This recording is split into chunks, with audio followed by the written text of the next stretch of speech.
pelaku terafiliasi dengan kelompok JAD Bandung atau JAD Jawa Barat. Dan saat ini tim terus bekerja untuk bisa menuntaskan peristiwa yang terjadi.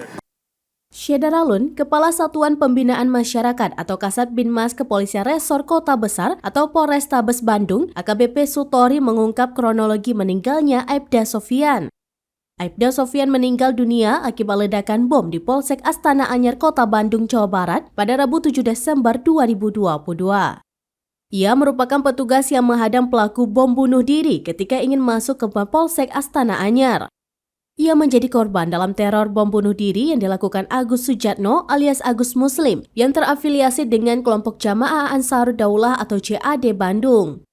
Aibda Sofyan sempat mundur saat pelaku didorong menjauh darinya, namun ledakan bom bunuh diri itu tetap mengenai Aibda Sofyan dan membuatnya meninggal dunia.